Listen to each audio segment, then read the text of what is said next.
Me chamar de clubista, baba-ovo de Flamengo, do que vocês quiserem. Mas essa seleção brasileira do Tite, muito sem sal, sente a falta sim de 3 jogadores em especial na minha visão. Dudu e Gustavo Scarpa do Palmeiras e Gabigol do Flamengo.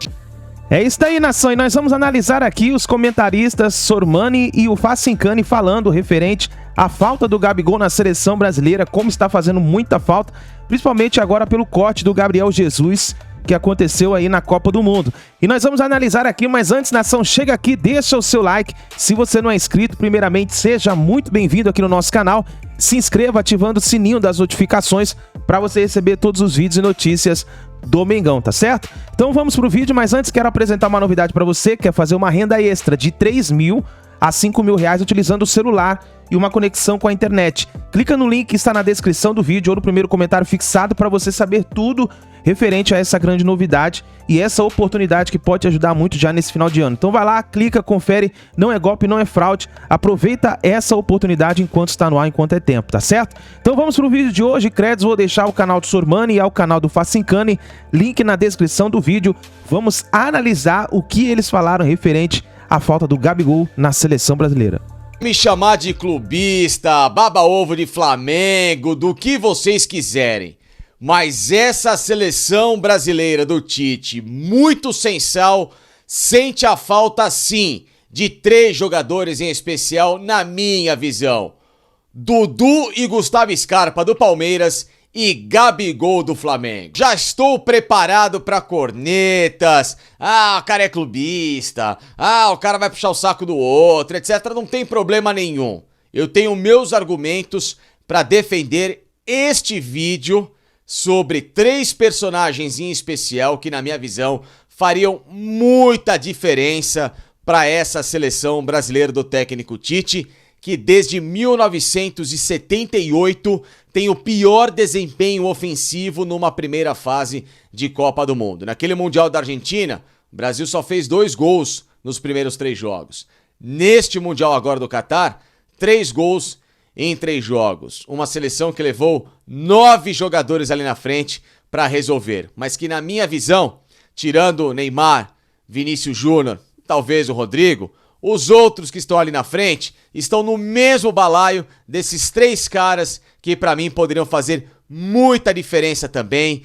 Tem apelo com os torcedores, são jogadores protagonistas onde jogam aqui no Brasil e inclusive até com mais personalidade que muita gente que veste essa camisa da seleção, que é superestimada e que na hora do vamos ver acaba deixando a desejar. Digo de Gabigol do Flamengo, Dudu do Palmeiras e também o que fez recentemente pela versatilidade, Gustavo Scarpa, que poderia ser um coringa nesses problemas recentes, agora inclusive até de lesões neste elenco desequilibrado da seleção brasileira. Se a gente pega o retrospecto recente de jogadores desse nível, vou começar com o Gabigol, tá? Que é um atleta que até em relação ao Pedro tinha muito mais moral de Flamengo e muito mais espírito decisivo, mesmo Pedro tendo acordado somente nessa temporada. Fica injustificável essa convocação de um centroavante que foi muito mais pelo carinho do treinador do que de fato pela bola desses últimos tempos, né? O Pedro era reserva do Flamengo.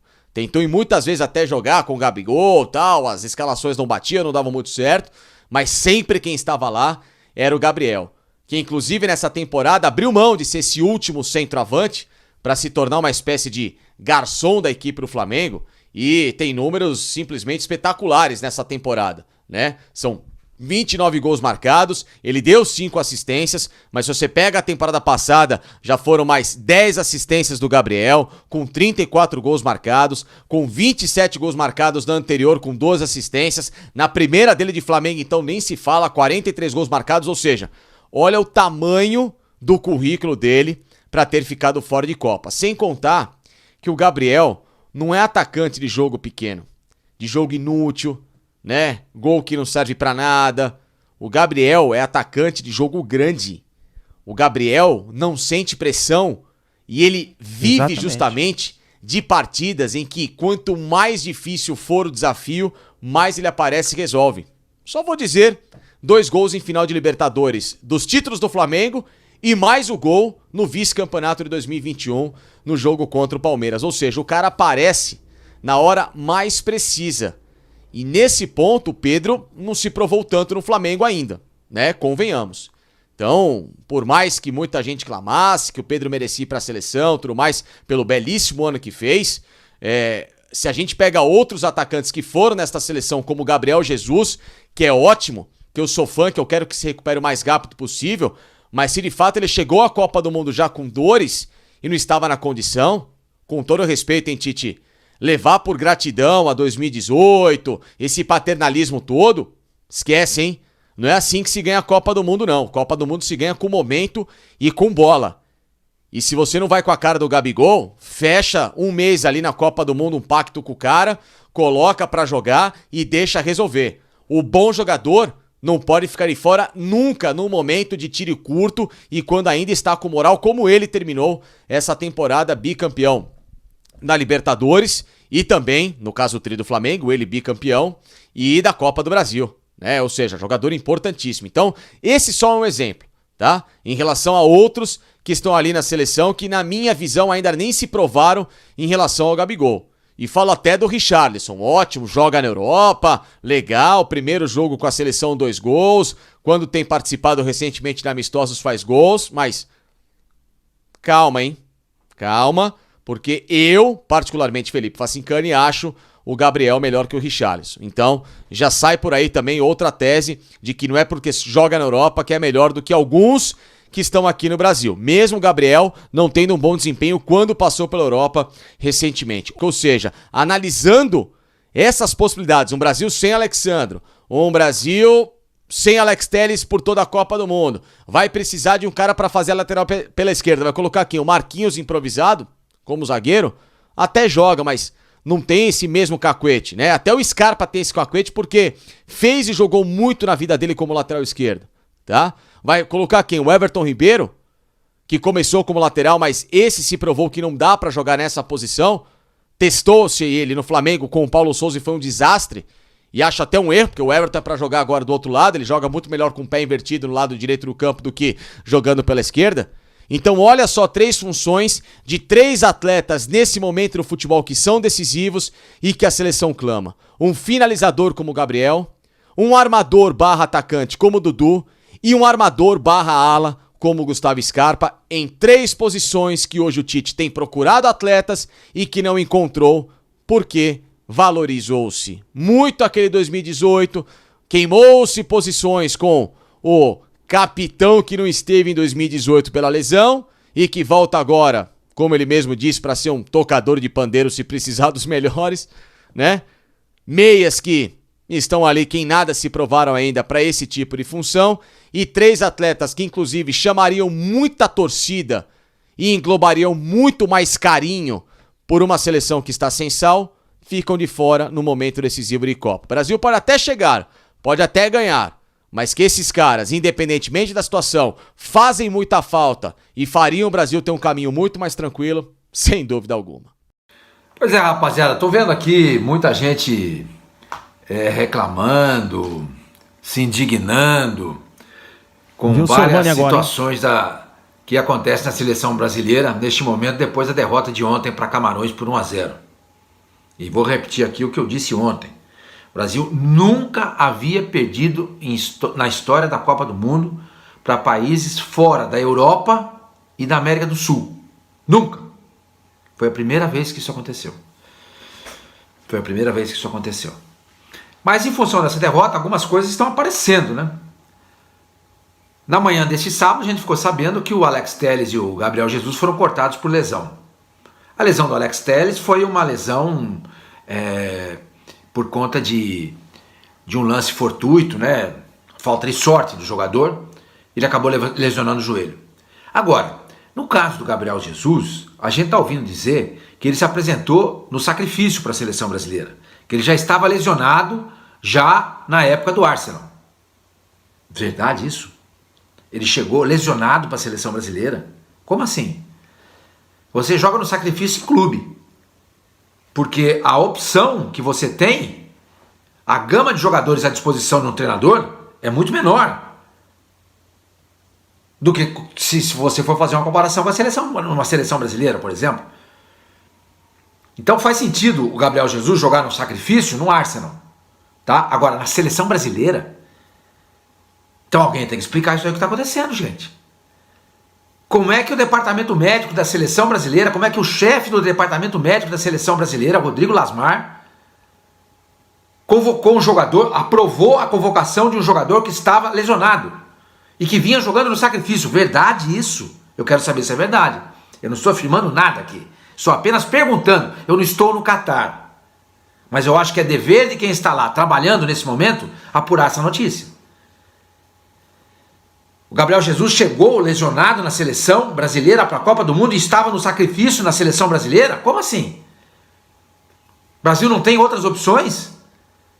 O Gabriel Barbosa, o Gabigol estava aí.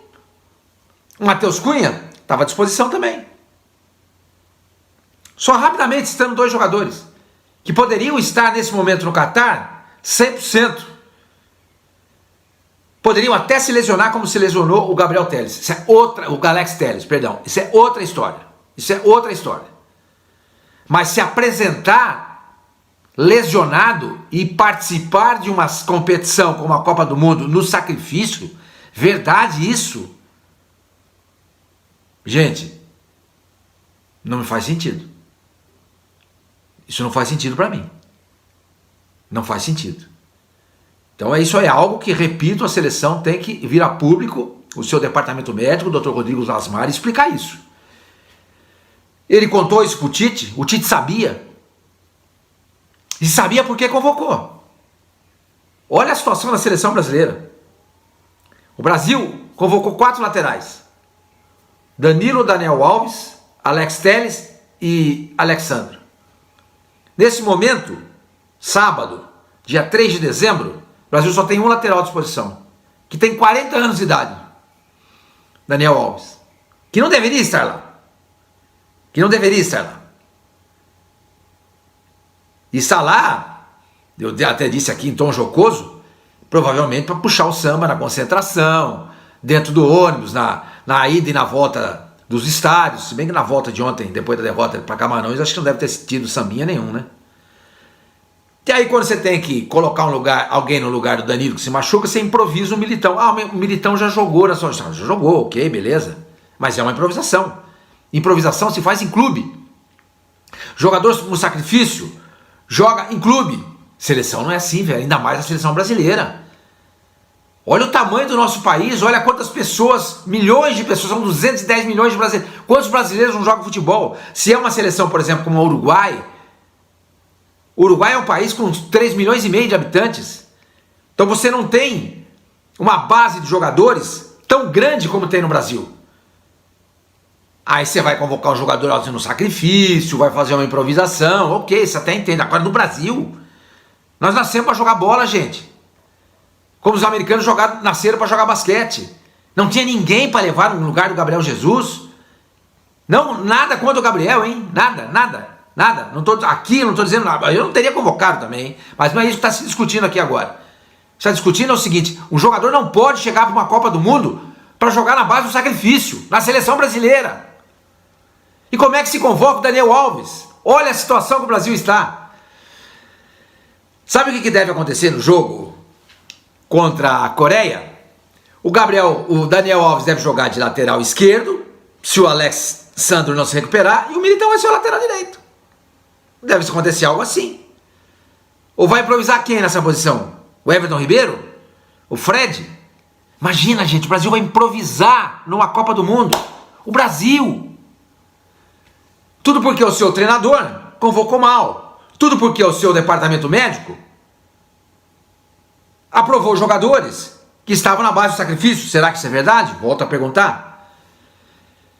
Então, gente, olha, essa derrota para Camarões e o que aconteceu durante o jogo, as lesões do Telles e do Jesus, estão expondo as mazelas da seleção brasileira. E estão mostrando para a gente como essa seleção foi mal convocada. No primeiro momento, todo mundo achou, pô, beleza, 250 mil atacantes, tal, mas faltou gente lá atrás. 26 convocados, gente, não são 23. E o Brasil hoje não tem lateral. Entende? Foram 3 jogadores a mais para essa Copa do Mundo em relação à passada. E o Brasil vai ter que fazer improvisação, porque o seu técnico não teve a competência de convocar gente corretamente. Uma vergonha, gente. A vergonha é a derrota para Camarões. Nunca havia perdido uma seleção fora da Europa e da América do Sul, torno a dizer. E agora o Brasil vive de improvisos. Improvisos. Improvisos. Na lateral direita, na lateral esquerda. Porque não tem gente. Provavelmente, talvez até jogue o Fred no setor, né? Deve acontecer isso. Talvez ele possa até mudar o sistema, colocar um sistema com 3 zagueiros, colocar o Martinelli por ali. Não sei, não sei. E aí, o que você faz com o Vinícius Júnior? Olha, gente, tomara que dê certo e que o Brasil ganhe essa Copa do Mundo. Mas eu, nesse momento, estou muito preocupado. Pode me... É isso aí, nação. Então escreva aí nos comentários a sua opinião. Gabigol fazendo muita falta nessa seleção brasileira. Vamos ver o que pode acontecer. Vamos ver qual vai ser a escalação do Tite aí para essa partida contra a Coreia do Sul. Então é isso aí, nação. Deixe o seu like, se inscreva no canal, ative o sino das notificações e nos vemos no próximo vídeo.